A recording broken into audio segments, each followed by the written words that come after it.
Okay, good evening and welcome once again for the learning evening on the ICF Core Competencies. So the objective of today's session, number one, is to spread the awareness of the revised core competencies. Most importantly, what does the revised core competencies mean to existing coaches as well as people who are preparing for credentials? And at the same time, those of you who would be going in for renewal. Uh, So that's on one side. We'll be looking at contrasting and comparing the list of competencies as defined by the ICF. And we'll also be looking at the development path and need, and therefore put in place one such initiative as part of continuous development for members in the Coach for Excellence fold. Okay. Now, what is the purpose of revision which was undertaken by ICF? Now, there has been a change in contours of the professional coaching. So between 1990s and now, where we are, the professional coaching contours has undergone a dramatic change. What initially used to be focused on life coaching, now we find increasingly more and more professional executive and leadership coaching assuming paramount importance, and therefore the users are coming from the space of corporates as opposed to people coming in from self-sponsored individuals coming in for life coaching related areas. So that's a dramatic shift in the demography of coaching users that has come up. The other change which has come up is Asia as a market is growing rapidly. A and B is that the cultural diversity of users of coaching has increased, and therefore there is a need to align core competencies and address the cultural needs of the coaching users as such. So therefore, there is that change which was rung in by the ICF. Secondly, there's an increased number of interfaces when one is engaged in coaching, especially given the demographic change of the users. Now, there is a user of coaching, there is a sponsor of coaching, then there are line managers in coaching, there are other stakeholders who are involved in the coachee's development. And consequently, a coach has to interface with so many different roles, and consequently, it calls for greater competency development and demonstration. So that being the case, there was a need for the change. So as well as when we talk in terms of the user experience getting continuously revised, therefore the need for a revision in the core competencies was undertaken. Besides, there is a paradigm shift now. What was originally seen as coaching as a practice, now coaching is increasingly becoming a profession for many. Consequently, the professional coaches need to demonstrate a greater depth of client engagement competencies in their walks of life. So that being the case, this purpose of revision was undertaken. And consequently, when the need for revision was felt, there was an initiative which was carried off by the ICF, which began way back in the year 2017. And ICF initially began by conducting a job analysis of the coach and therefore getting into the job description of the coach's role. So they started as coach job analysis. So they started studying what was the knowledge which is required for a coach, what were the skills that were required, what are the abilities that the coach had to demonstrate, and other characteristics as well. So if you look at the ICF website, you will see the four alphabet KSAO, which stands for knowledge, skills, abilities, and other characteristics. Now, I have always looked at A as attitudes that was required, and that's exactly the way we used to define the job. Now, ICF called it as ability, so therefore the distinction between skills and abilities is something which needs to be understood. Okay, so as part of the study, there were more than 1,300 coaches who were interviewed, including ICF members and non-ICF members, which represented a diverse range of coaching disciplines training backgrounds, coaching styles, and experience level amongst these members. From these, a group of SMEs, that is subject matter experts, were formed from the list. Uh, Parallelly, there were studies undertaken to understand the user experience and user expectations. When both were culminated together, they're combined, and together they culminated in the establishment of the new core competencies. Now, one interesting aspect which took place when they were looking at the relevance of the erstwhile 69 behaviors, 11 core competencies. Uh, what happened is the study validated the relevance of the 25-year-old core coaching competencies. Okay, so all core coaching competencies which you people have studied are very much relevant to coaching practice. So that means you people don't have to undergo fresh set of studies to identify and learn new core coaching competencies, and which means that old core coaching competencies were redundant. The answer is no. Old core coaching competencies are very much relevant. There have been some more behaviors which have been added into the list to form, and the list has been truncated now because when there were duplications, the duplications were eliminated, and therefore the list has been truncated to 8 core competencies with 64 behaviors. So that's the news for you guys. Okay. Uh, so what are the new elements and themes? So let's try and understand. The new elements of themes which were established were of paramount importance. They laid paramount importance and emphasis on core coaching competencies. Okay, that's one. Emphasis on ethical behavior and confidentiality. Now, this is what all the 1,300 coaches who were interviewed, irrespective of ICF credentials or alternate coaching practitioners, they all spoke about ethical behavior and confidentiality of the engagement as of paramount importance. So that goes needless to say that our erstwhile code of ethics emphasized the ethical behavior and confidentiality. So the other important aspect is the importance of developing a coaching mindset and ongoing reflective practice. Now, this is the new development. So remember, we have always talked about the continuum from learning to being. So we said you will learn the concepts and you will practice to hone your skill sets. And as you practice your skill sets, you become a coach by earning the ICF credential. Now, once you become a coach by earning the ICF credential, you continue to honor your credential by practicing and making it a profession so that you shift from becoming to being a coach, which means you embody the core, not only the core competencies, but most importantly, the ethical conduct in your way of life, and therefore the guiding principles of coaching, so that you establish very clearly that these are what are the prime elements that distinguish a coach who's undergone appropriate training, a coach who embodies the concepts as well as the core values in his being, is any day, more authentic and more attractive to a client as compared to someone who's just practicing coaching. So it was also established in one of the studies conducted by another institute. They found many coaches were still at the beginner level. They were more aligned with working with the client's problems. And oftentimes these people, in their vocabulary, it was found that they were asking questions saying, what's the problem statement?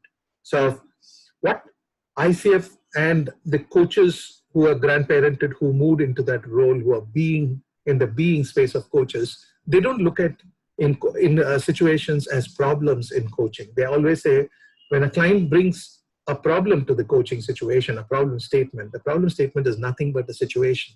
Our role is to help the person think better, get a better angle of vision, and therefore develop greater inner freedom on one hand, and at the same time, they must be in a position to demonstrate and express the greatest possibility. So like Albert Einstein said, the thinking which created the problem will not be able to solve the problem. So therefore, alternate ways of thinking is required. And when you develop a coaching mindset, you become a lot more attractive. And you look at every aspect that your client brings in as merely a context or a situation that the client is bringing into the coaching. And therefore, you engage with that. Now, the other important area which we are looking at is the reflective practice. Now, we have had a very robust mechanism within Coach for Excellence, which is writing the reflection journal. So the reflection journal was an area which was actually helping you to reflect on action. And at the same time, when you people learn the 7 coaching conversations, you people also learned, those who have gone through the start to finish program, also learned how to reflect in a coaching session, within a coaching session. Now, the other important area, what we talk about, the reflective practice, is about working with a supervisor, so that the supervisor is able to help you continuously develop your own abilities and look at what you need to work with when you're working with your client. How do you bring about changes in the style, in your own coaching style, and therefore work with them. Okay, so I noticed someone says no audio. So I'm just wondering, is this the instance with everybody, or it is just with 1 or 2?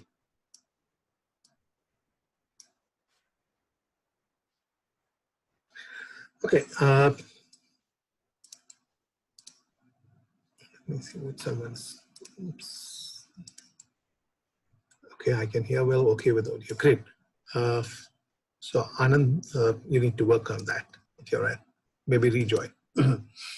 Okay, and then the other important area is we are looking at the critical distinctions between various levels of coaching agreements. So what's coming out is there could be a coaching agreement with the client that you engage in, that is a coaching client. Then you will have to have a separate coaching agreement with the sponsor. So therefore, there are 2 distinct professional contracts that you would be signing. While with the sponsor, you would be signing the engagement related coaching agreement. While with the coachee, you would be getting into a more robust coaching agreement, which talks about the need for the coachee to come prepared into the coaching session so that they're able to think, on their own, come into the coaching session with some of the line of thinking that they have had, and therefore they're able to engage with the coach in a meaningful session. So that's what we are talking about, establishing multiple levels of coaching contract with various individuals involved in the coaching engagement. Then the other important aspect is ICF now lays emphasis on partnership between the coach and the client. Remember, when coaching definition was established, it talked about a partnership in a co-created partnership between the coach and the client in a thought-provoking and creative process, right? So therefore, the partnership is something which ICF is laying emphasis on, and therefore they're saying that's very, very critical and important. And then the need for coach to be aware of the cultural dimensions, the systemic dimensions inside the client's organization or the client's ecosystem, and also trying to understand even the political system that exists inside. So if you see, the shift from life coaching now seems to be moving towards corporate as well as executive professional coaching. So we are talking about the systemic side. Now, even if it is life coaching, then you look at the family as a system. So for instance, there are work which have been done in the space of constellations, and family constellations are existent, or even for that matter, Gestalt, right? So if you develop a systemic view from that dimension and therefore work with the coachee as such. So these are some elements that's come up, right? And consequently, if you look at it, these new competencies which are being now added on are comprehensive ones which are actually creating new coaching standards for the future. So when we move from here, right, let's look at what were the existing cluster. In the existing cluster, we had 4 cluster headings: setting the foundation, co-creating the relationship, communicating effectively, facilitating learning and results.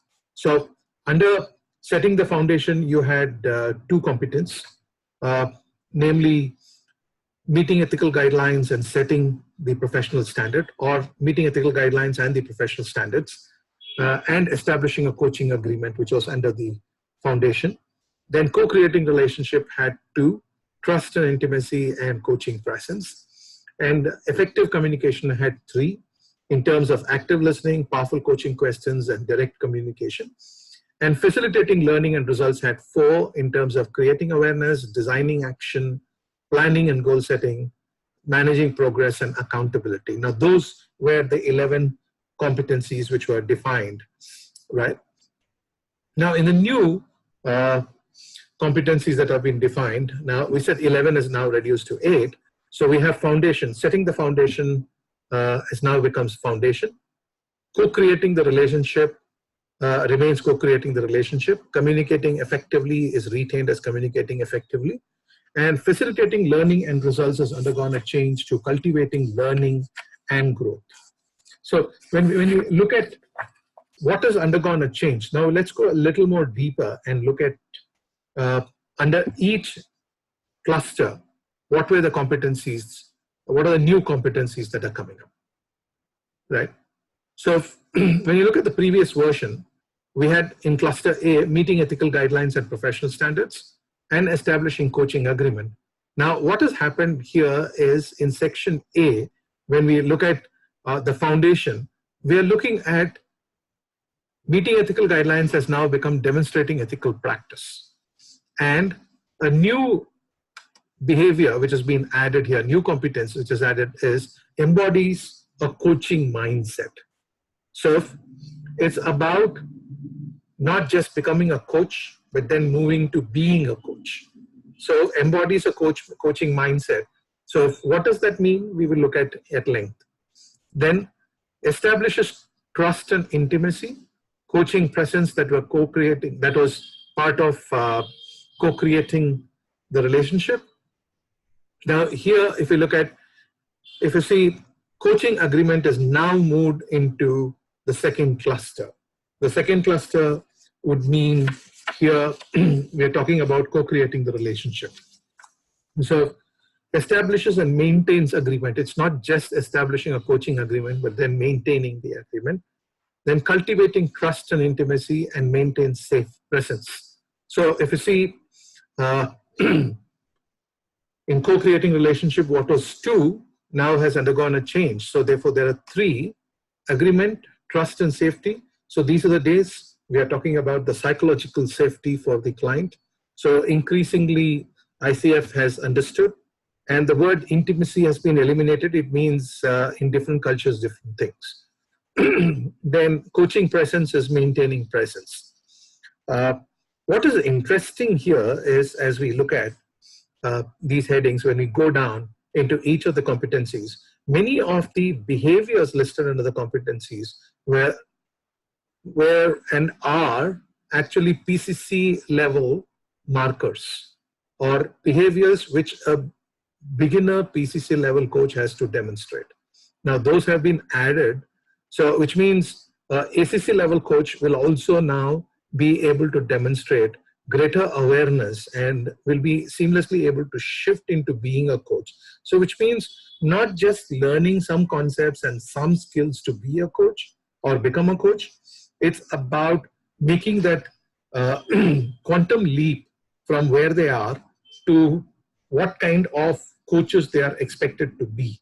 And consequently, now all ACC level coaches except ACTP route will not only have coach knowledge assessment as per the revised competencies, they will also be assessed for their skills, so which has come into practice from this year, which is already in place. Active listening, powerful coaching questions, and direct communication, if you look at it, has been changed here. So listens actively.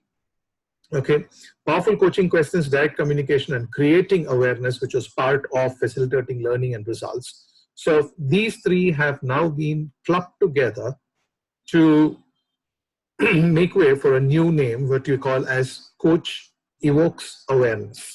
So that's about evoking awareness. And designing actions, planning and goal setting, managing progress and accountability is now called facilitates client growth. So those three have now become facilitating client growth. So therefore, if you look at the number of headings that you have right now is only 8. And these 8 embody all the 11 competencies, plus in addition to newer ones, which is in terms of embodying a coaching mindset. That's come up, right? Uh, so let's move forward.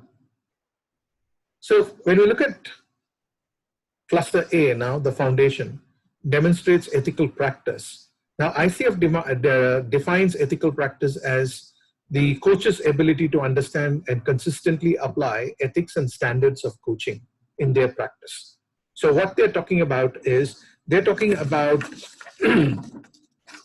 a set of 7 behaviors. So what are these 7 behaviors? Number 1 is personal integrity and honesty in interaction with clients, sponsors, and relevant stakeholders. So typically, what is the purpose of coaching? So therefore, if you look at now integrity, honesty, certain adverbs have come into play, okay, in the way the coach actually demonstrates these behaviors. So confidentiality is one aspect. The other aspect is coach being very clearly able to articulate the engagement and therefore the engagement boundaries, and to not only the coachee but then the sponsor and the other relevant stakeholders who are engaged in that engagement for the coachee as such. Next, coach is sensitive to clients' identity, environment, experience, values, and beliefs.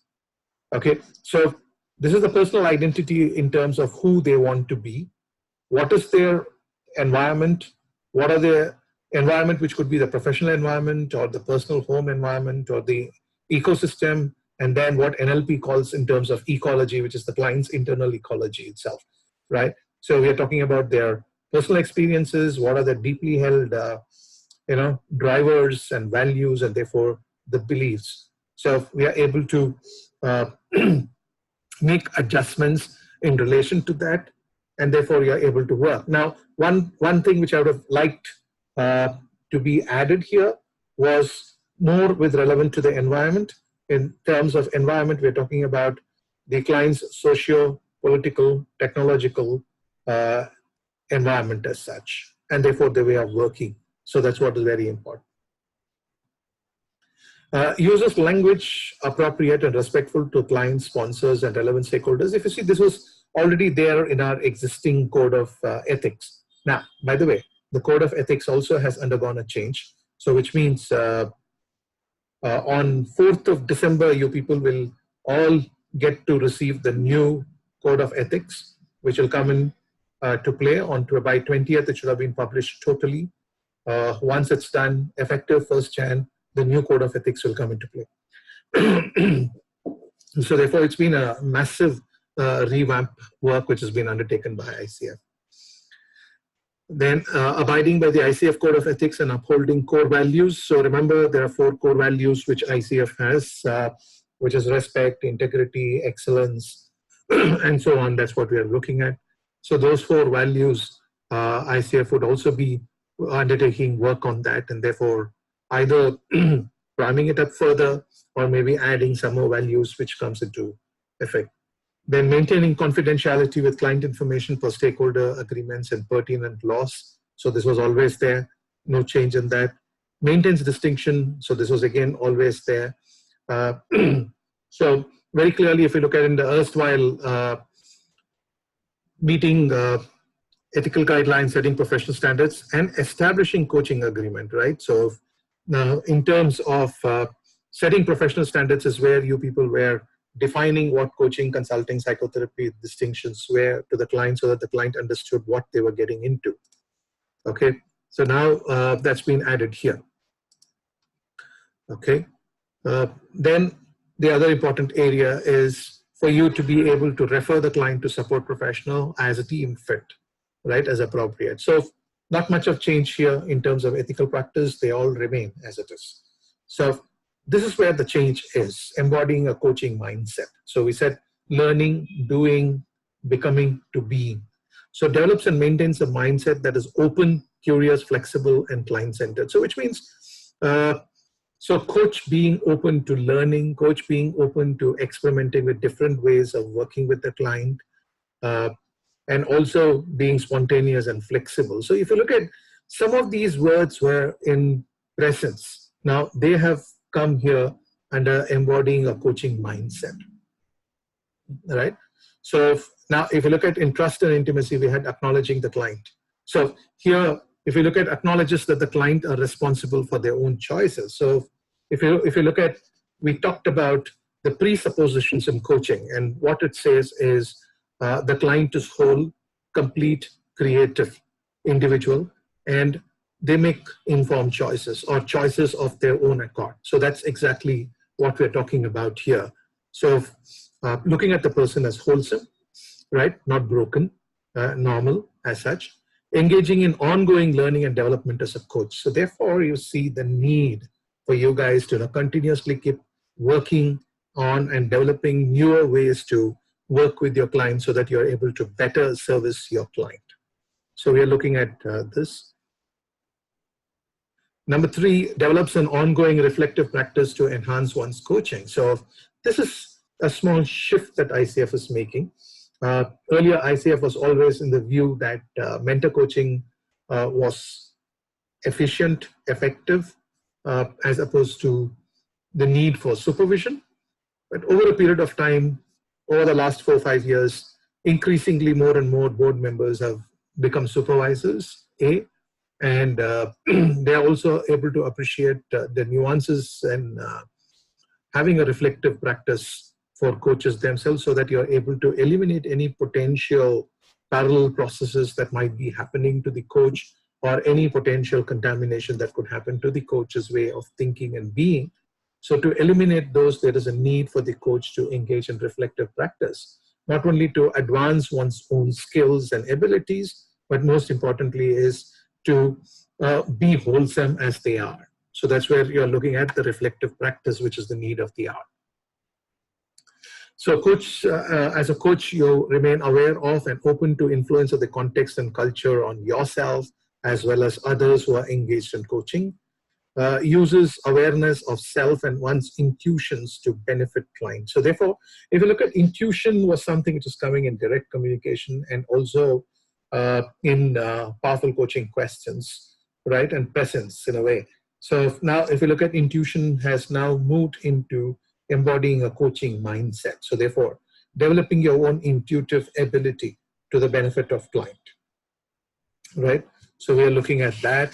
So there are totally 8 behaviors of develops and maintains an ability to regulate one's emotions. So the key is you becoming self-aware, what's happening to me in the coaching session, how the coaching session is progressing, also becoming aware of the client's thinking style, the client's articulation, the client's being inside the coaching session. So many of these aspects were covered in the 7 coaching conversations, right? So for you people to really look at those dimensions and therefore be able to regulate your own emotion is most important. Then mentally and emotionally prepares for the session. So therefore your presence is impacted by your recent past. So therefore, how are you able to eliminate some of those potential contaminations and therefore be ready for the coaching session in the service of the client. Then also seeks help from outside sources when necessary. So which means what ICF is also doing is ICF is encouraging networking with other professionals and coaches so that you're better able to learn from one another through action learning so that you're able to advance your style of coaching, you're able to advance your way of being and so on. So that's what we're talking in terms of embodying coaching mindset. Now we move from foundation to co-creating relationship, the relationship with the client. So here we are looking at establishing and maintaining agreement. So what ICF has defined this as partners with the client and relevant stakeholders to create clear agreements about coaching relationship, processes, plans, and goals, uh, establishes agreement for overall coaching engagement as well as those for each coaching session. So look at this. We talked about three types of contracting. We talked about the administrative contracting, we talked about professional contracting, and psychological contracting. So in the administrative contracting, you guys would be aware of my three-cornered contracting through the triangle, the equilateral triangle, right? So maintaining equal distance from one another, psychological distance, and also being able to clearly clarify the roles of the individuals engaged in coaching. How often would you have a three-way meeting? What to expect from the coach, what not to expect from the coach. Consequently, what are the roles of the sponsors and stakeholders?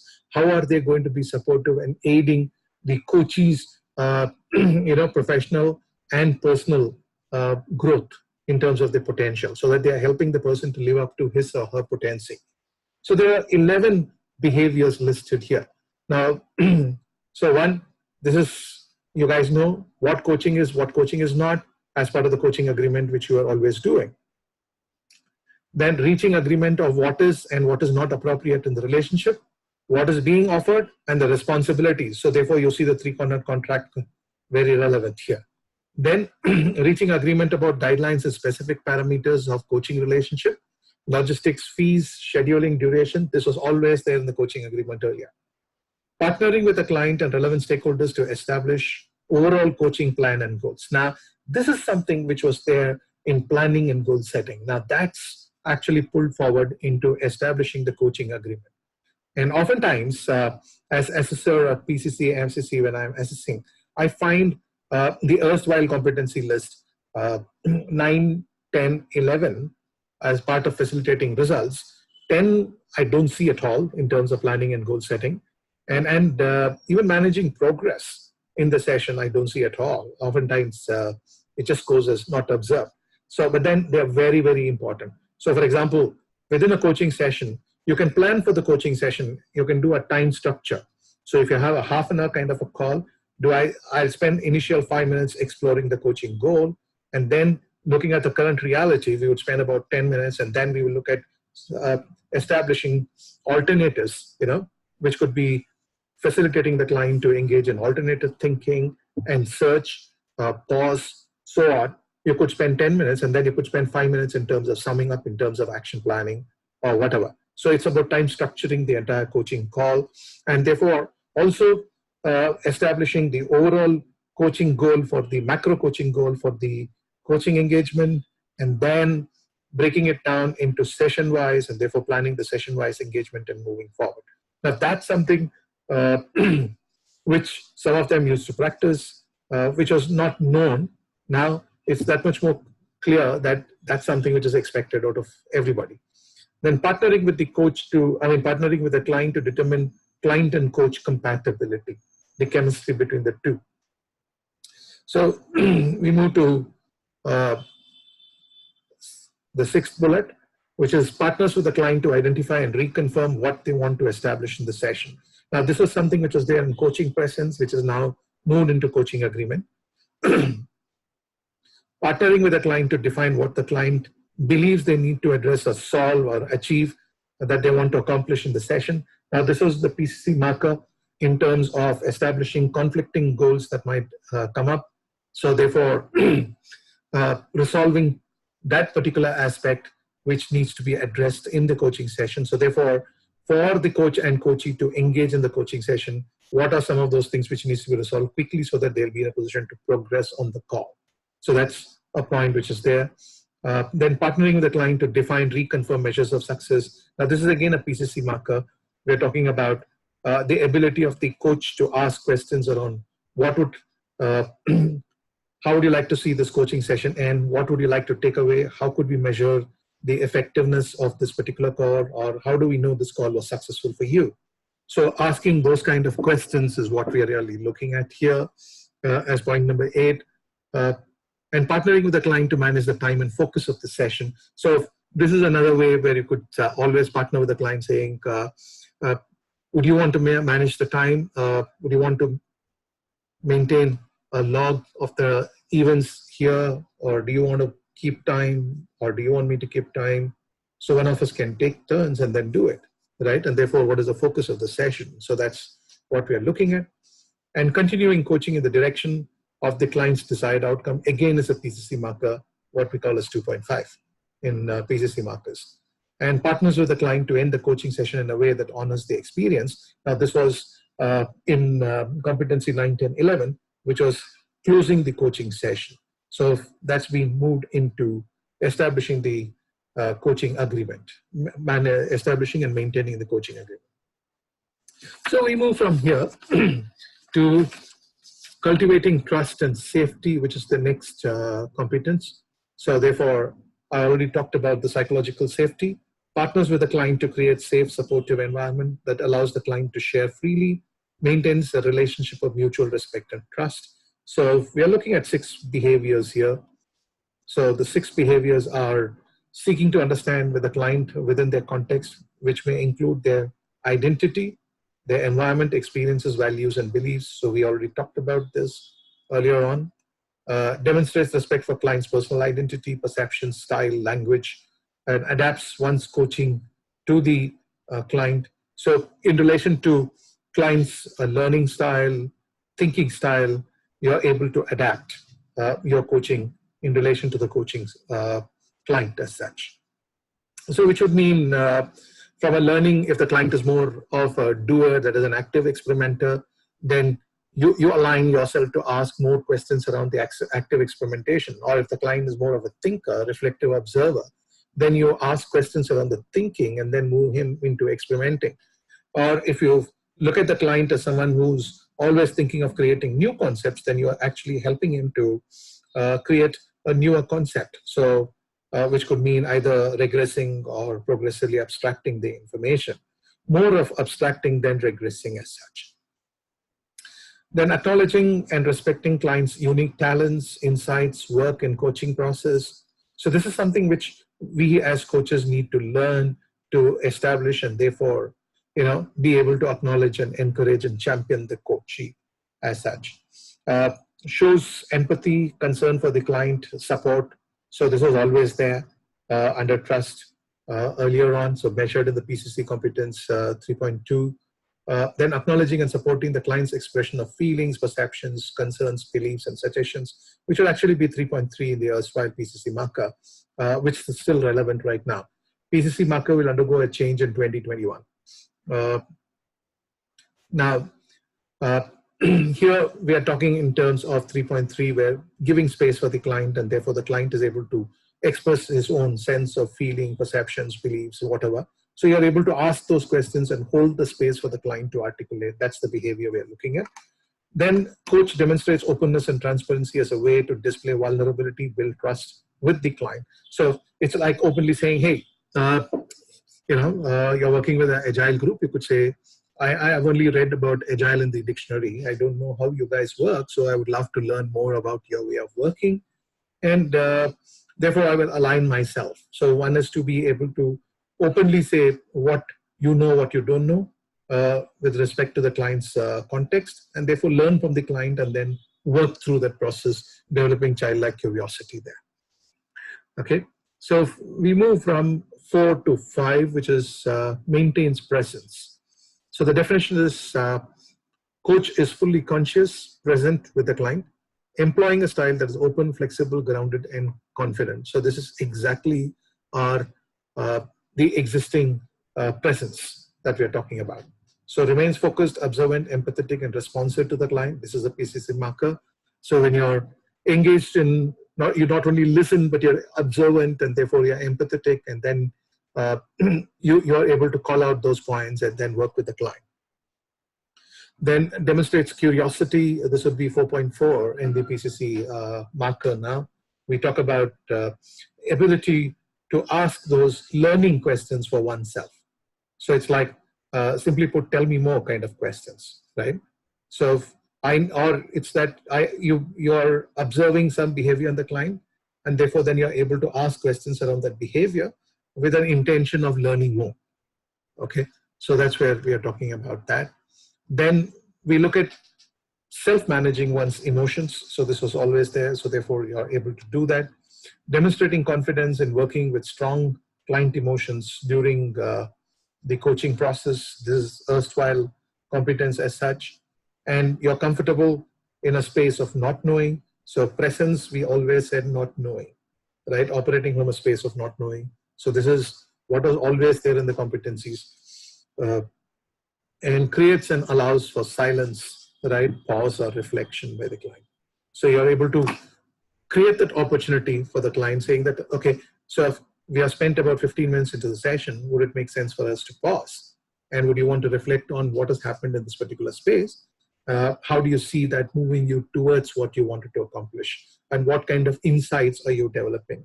All right. And how do these insights compare with some of the hindsights that you had in the past? Okay. And therefore, what do you need to be mindful of moving forward so that you could develop a greater foresight? All right. So that's where we are talking about presence. Then we move on to discovering 6 behaviors under listening. So here it's about focusing on what the client is saying, not saying, to fully understand what is being communicated in the context of the client's systems and to support the client's self-expression. So the 6 behaviors here considers the client's context, identity, environment, experience, values, beliefs. So if you look at what's consistently coming up is the context, identity, environment, experience, values, and beliefs as something which is whole to the client. And that's what is the client's being all about. So your ability to move into that particular dimension, right? So it's more ontological that's coming in. So then you are able to actually work with and also help the client invoke the observer in themselves so that they become more aware of what's happening to them and what they are doing in the moment, right? So you're able to reflect and summarize what the client communicated to ensure clarity and understanding. So your summarizing here would mean your repeating skills, would mean your paraphrasing skills, would mean your reflective listening skills. All these comes into play for you to be able to clarify how well you understood the client and in the shortest possible manner. Then you're able to recognize and inquire when there is more to what the client is communicating. So which means the questions that you're asking are customized in relation to what you listen to. And you maintain that curious individual outlook. So therefore, you're able to recognize and inquire into them. So it also means that you need to improve upon your observation skills and need to be actively tuned in to the client. Then you're able to notice, acknowledge, and explore client emotions, energy shifts. So this is nothing new about it. This is the same old competence which is there, which is listed here as a behavior. Integrates client's words, tone of voice, body language. So earlier we talked about integrating client's words, that is client's language, not only asking questions around the language, but using their language in their way of speaking. Now, you're also able to look at the tone of voice and you're able to reflect back the tone of voice and saying, hey, I noticed the spike in your voice, or I noticed the pace of speaking increase, or I noticed that your body became a lot more relaxed as you were talking to me, or you're smiling more, you're laughing more, right? And I see you speaking more spontaneously, right? And therefore, being able to ask questions that in terms of the full meaning. So the full meaning would mean you look at the content and these expressions to derive actual meaning, which could be happiness, be it sad, mad, or glad, whatever emotions, right? And therefore work around that. And then you notice the trends in the client's behavior, emotions across sessions to discern themes and patterns. So therefore, this is about also looking at how did the client show up in the previous session, how is the client showing up now? And then look at how did the client show up initially. So therefore, you are able to look at over multiple sessions, you're able to discern the themes and patterns of the client's behavior as such. So that's what we are talking in terms of active listening. Now we shift from here to evoking awareness, again as part of communicating effectively. So it's about facilitating insight and learning by using tools, techniques such as powerful questioning, silence, metaphor, or analogy with the client. Okay, so there are about 11 behaviors here. So when you look at all the 11 I've come up. So considers client's experience when decoding what might be most useful. So this is something which means that you need to reflect within that particular moment and therefore make a choice. What do you think you really need to, what is that if I asked would be highly useful for the client, right? Then you're able to challenge the client as a way to evoke awareness or insight. So you do it with permission. Okay. Asking questions about the client, such as their way of thinking, values, needs, wants, and beliefs. So existing PCC marker. Asks questions that help the client explore beyond their current thinking. So you're helping the client to think beyond their current level of thinking and therefore expand the awareness for them. Then inviting the client to share more about their experience in the moment, right? Not the past, but the present. You're able to work with them. Notices what is working to enhance the client's progress. So this is where you're able to quickly do a dipstick check in terms of identifying how's the client doing with me right now? What are the progress he's making? What is that what I did actually work with the client? Can I do more of that? So it's like start, stop, continue types, what do you want to do? Start doing, continue doing, or stop doing with the client for you to make the choice. Adjust the coaching approach in relation to client's needs. So this is customizing your style of coaching. Helps the client identify factors that influence current and future patterns of behavior, thinking, or emotion. So this is where you could brainstorm with the client to identify some of those factors which could influence their current behavior. So it could mean the political environment in the system, or it could mean their relationships with other stakeholders, or it could mean the resource availability, so on and so forth. All right. So invites the client to generate ideas how they can move forward and what they are willing or able to do. So this is most importantly is ideas generation, which would mean your brainstorming, which was there as part of creating awareness. So that's here. Supports the client in framing perspectives, again, which is from creating awareness to look at what are the different ways of looking at. So for example, let's say, it's saying, with the permission of the client, you're saying that, so do you think it will be valuable enough for us to look at different perspectives, right? And therefore saying, would you permit me to help you there? And then working on, so what are the different perspectives? What would so-and-so look at it? What would you look at it? What would others look at it? What would be the situation now? What would be the situation 5 years from now, right? 10 years from now? And therefore, where do you move? So developing the strategic intent and therefore moving. Then your ability to share observations, insights, feelings without attachment. So this is your direct communication that you're bringing in here, right? So that's coming under evoking awareness.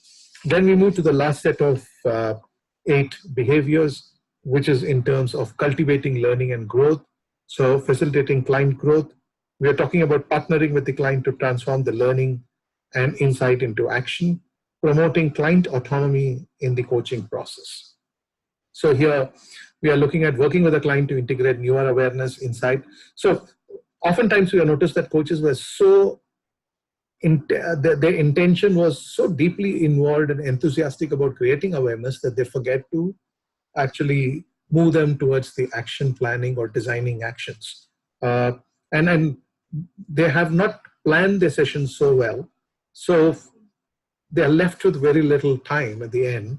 And consequently, we find needing to market as not observed. Okay, so that's something which we're noticing increasingly. Then they're partnering with the client to design goals, actions. So see, this part of your planning and goal setting which is coming in, right?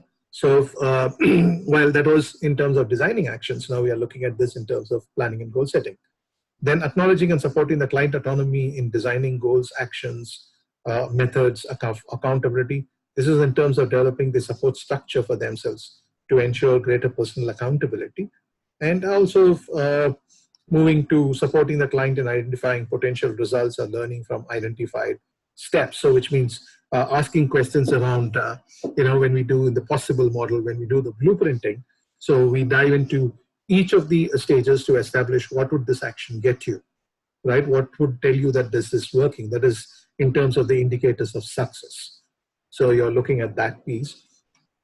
Yeah. Then we are looking at inviting the client to consider how to move forward.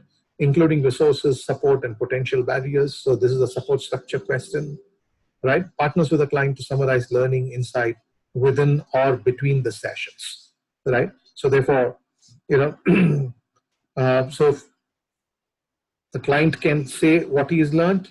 The coach can also add what has been some of those points, which if the client has missed out, then celebrates client's progress and successes. So this is something where this is mere congratulatory message. Now the question is, this leaves to your imagination. How could you celebrate the client's progress and success? So this could be done over the three-way meet or whatever, right? And then partnering with the client to close the session. So this is again, if you see, part of the PCC marker that's coming in here. So these are the behaviors, the 64 behaviors which are listed by ICF as part of the coaching community, professional development, and professional being as such. I would call it being, so that you're able to demonstrate in your walks of life. So we have about another 9 minutes. I want to close this call in about 9 minutes and then join another call quickly. So I think you guys have been placed in such a way that you could all unmute yourself. And if there are any questions that you people have, I could take questions, or I could also specify the way forward. So what I'm looking at is, in the interest of time, I'll quickly specify the way forward. What I'm looking at is, as part of competency enhancement and development as a way of life, I'm intending to set up a volunteer organization within the Coach for Excellence alumni and current students and interns. So we'd like to form a volunteer group, and then we could set up competency development calls by inviting subject matter experts. And we could also look at inviting supervisors on calls to help people learn and therefore get supervised also, pro bono supervision sessions, so that your competencies and your learnings are addressed. So these are some thoughts that we are having right now as way forward, that I'm thinking on those lines. And I would definitely like to see these happen. Yeah.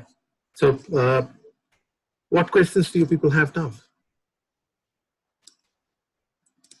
Okay, you can unmute yourself. If there are any questions, you can unmute.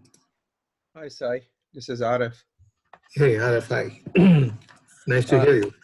Thank you. Thank you for doing this. This is really great and helpful, especially at this time. For the sake of time, I'll just jump into the question.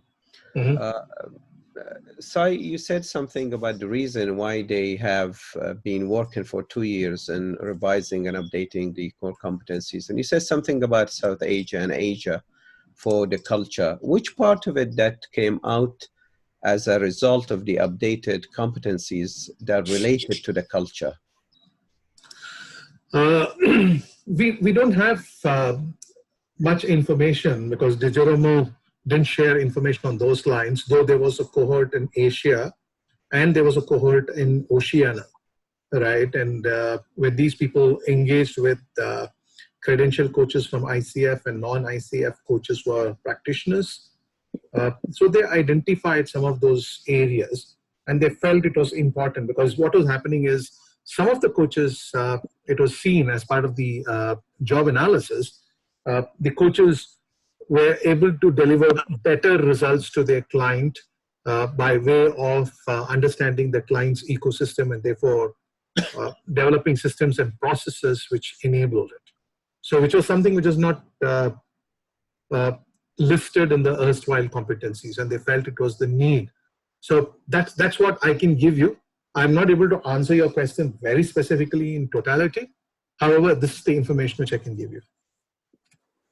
Thank you, Sai. Yeah.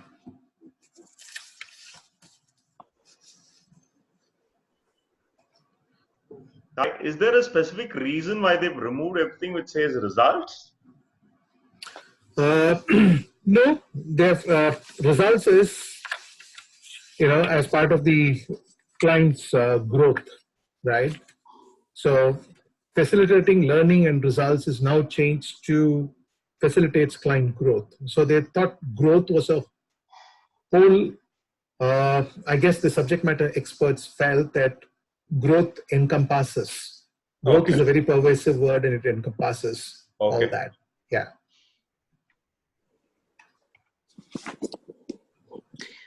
Sai, this is Anita. Quick question. When we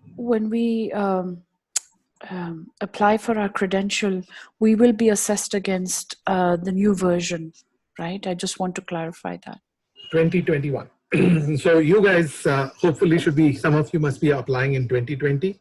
So in 2020, your coach knowledge assessment will be as per the 11 coaching competencies. Okay. Right. So let's talk about the impact. First and foremost is, what is the impact on the coach training companies? Coach training companies are expected to teach the revised coaching competencies effective 1st Jan 2020. Right. So, and then what about the people who are going in for credentials between Jan and December 2020? No change. So you guys will still be assessed as per the existing coach knowledge assessment, which has got 155 questions and 5 sections. So you people will go through that. Now, some of the ACSTH students who have not gone through the ACTP program, who have done the ACSTH, who will be going in for coach knowledge assessment and skills test, they will still be assessed as per the old core competencies. Now, effective 1st Jan 2021, the new competencies will be used for coach knowledge assessment as well as skills assessment. So which means there will be a revamp in the PCC markers, which has got the 47 behaviors. They may do a rejig, but however, you notice none of the behaviors are redundant in the current form, in the new form that's come up, right? So they are very much validated, and the study only reiterates the, what do you call as the relevance of those markers. Another important area is the major shift that I see is embodying the coaching mindset. That is the major shift. So now I don't know how these, that is cluster 1, in terms of foundation, I don't know how the foundation will be assessed in a tape. The tapes that I get to assess, we are not clear about it. So that's something which is coming up. So I guess it will be from establishes and maintains agreement, cultivates trust safety, maintains presence, listens actively, evokes awareness, and facilitates client growth. Only those can be seen and made sense of in a tape. So are you referring to the skill test as the recording? Yes. Yes. Okay. Okay. Okay. Any questions, gentlemen?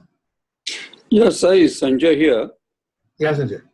Well, I mean, I was just reviewing what you all said, and is it that in essence, I think there is no major change between the old and the new? Except for embodying the coaching mindset, which was being hoped for, is now becoming part of the core competence. Okay. And what like people like me, do they have to undergo any continuing education due to this change? Not. Your continuous education is always worthwhile for you to be doing. Yeah. Right. However, you could learn more and more. But I think a sort of a requirement for a person who is a CC. Well, this is part of your CCE, right? So you need to undergo 40 hours of training in a block of 3 years. Right. Right. So you already completed, I think, as ACC about a year or more. So you need to acquire continuous, coach education units as you move along. Okay. So maybe I will connect with you separately on this, over next 2 years, what is it that I should do? What would be your recommendation? But I will connect separately with you. Yeah, done. We should. Yeah. Yeah. Okay. All right. So are there anything else? I quickly open. Okay, happy to see Kaizen way forward. They are incorporated. Yeah, Janikram, continuous improvement. Yes. Okay, so on that note, gentlemen, we will end this call here, and we'll connect back because my intention is to set up the volunteer organization. So I'm going to be inviting volunteers who can be part of this engagement so that we are able to truly embody excellence in our way of working and therefore camaraderie. Okay. Okay. On that note, I'm turning off the recorder and